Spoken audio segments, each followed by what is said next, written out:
रैनो चिड़िया को मीठा फल खिलाता। रैनो चिड़िया मीठा फल लेकर अपने घर जाने ही वाली थी कि वहां गोरी कभी आ जाती है। अरे हाँ, ऐसे करो, तुम ये दाना ले और अपना मीठा फल मुझे दे दो। वो क्यों गोरी? मैं तो ये मीठा फल अपनी बेटी के लिए लेकर जा रही हूँ। चिड़िया, तुम्हारी बेटी ने मीठा फल खाकर क्या करना है? मेरा चक्कू तो मीठा फल खाकर अच्छे अच्छे भोजन कमाकर बड़ा पक्षी बनेगा। कामयाब पक्षी बनेगा मेरा बेटा। जैसे तुमने अपने बेटे से उम्मीद है, ऐसे ही मुझे अपनी बेटी से भी उम्मीद है।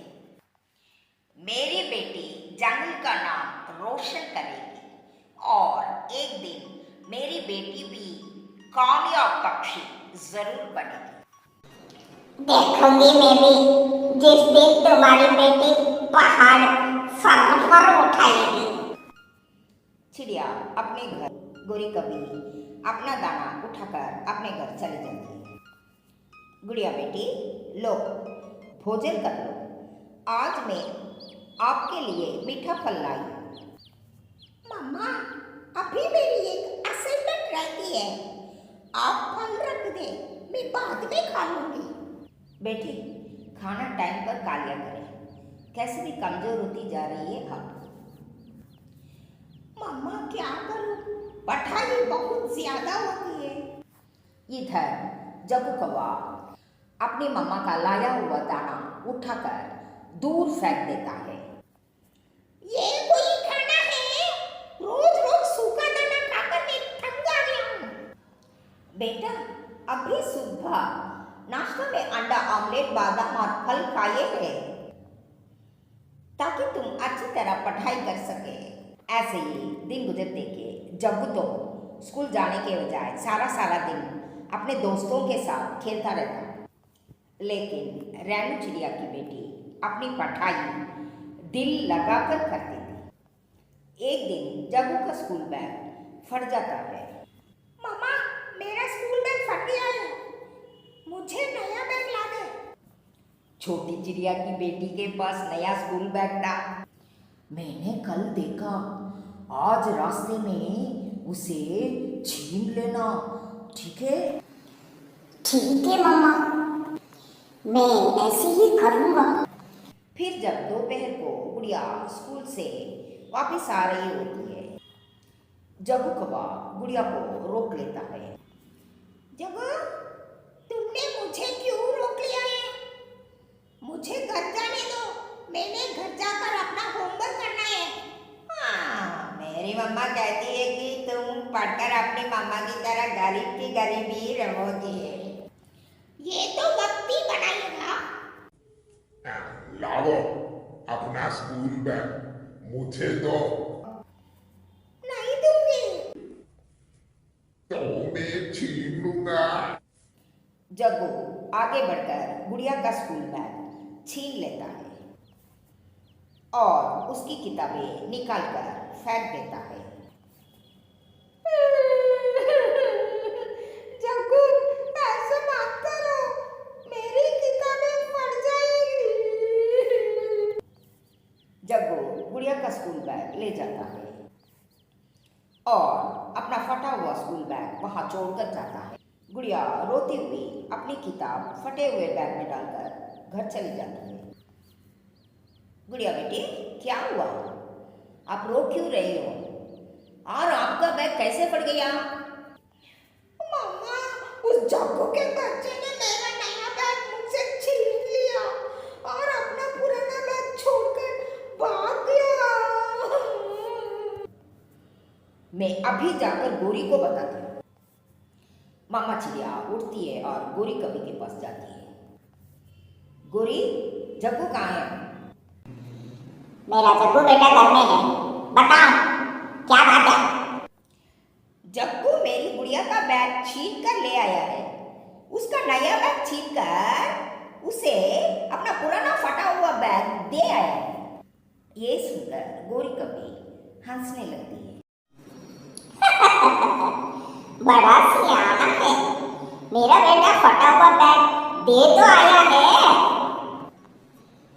और चिड़िया, तुम्हारी बेटी ने पढ़ लिख कर कौन सा पहाड़ सर पर उठा लेना है?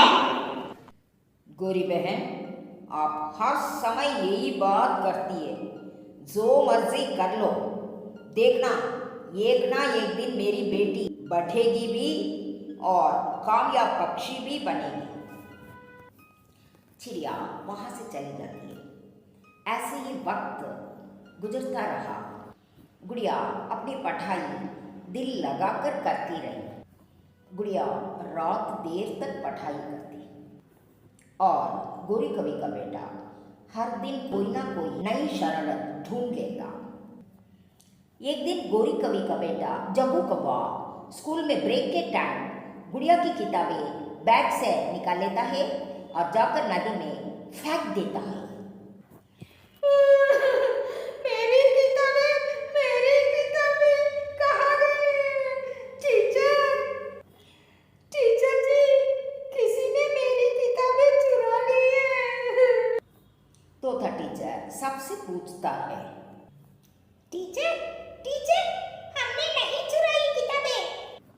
गुड़िया रोती हुई अपने घर चली जाती है। गुड़िया बेटे, क्या हुआ? क्या आज फिर जग्गू ने कोई शरारत की है? किसी ने मेरे बैग से किताबें चुरा ली है। कौन सी किताब चुराई है? मम्मा, मेरी सारी किताबें किसी ने चुरा ली है। मेरी एग्जाम सर पर है। अब मैं क्या करूंगी? चुप कर जा बेटे।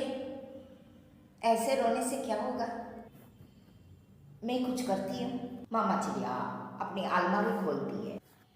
अलमारी में तो थोड़ी सी पैसे थे। वो पैसे उठाती है और घर से निकलती है। मामा चिड़िया कबूतर के पास जाती है। कबूतर भैया, मेरी बेटी की एग्जाम करीब है और किसी ने मेरी बेटी की किताबें चुरा ली है। ये काम जरूर उस गोरी के बेटे का ही होगा। मेरे पास थोड़े से पैसे हैं। आप मुझे कुछ पैसे उधार दे दें ताकि मैं अपनी बेटी की किताबें लेकर जा सकूं।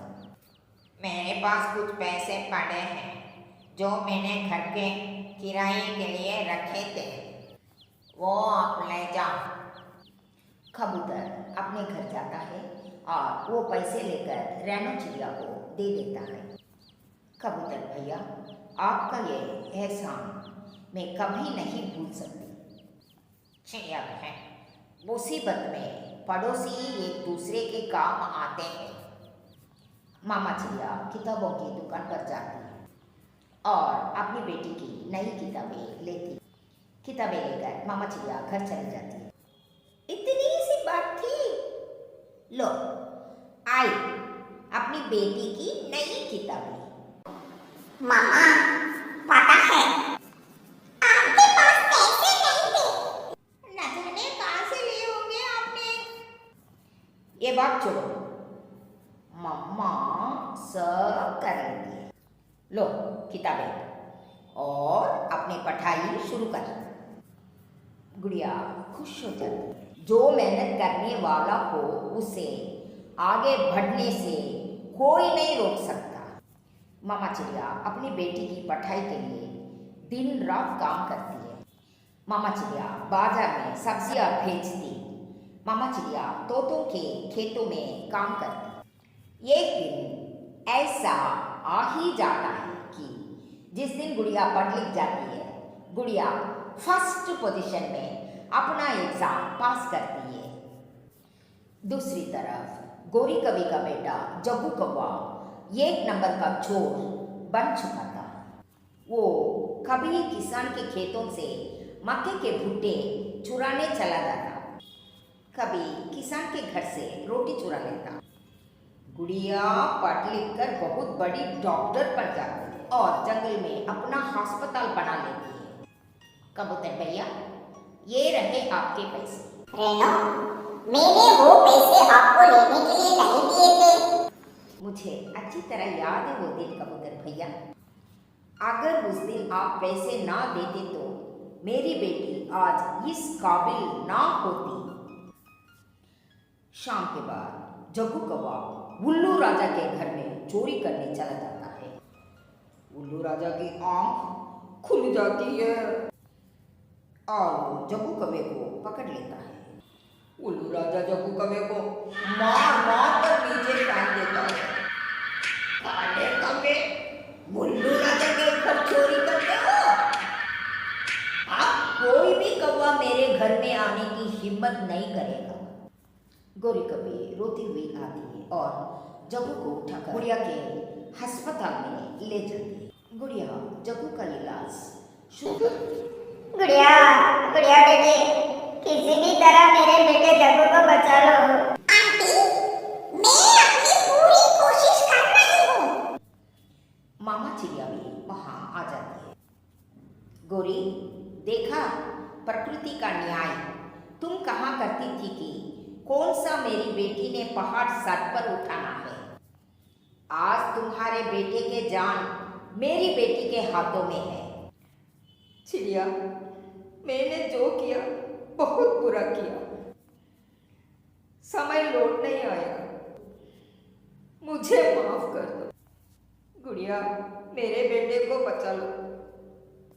मुझे माफ कर दो गुड़िया, मेरे बेटे को बचा लो। मेरे बेटे को बचा लो गुड़िया, प्लीज। गोरी कौवे रोए जा रही थी। गुड़िया तो जग्गू को इलाज शुरू कर दिया।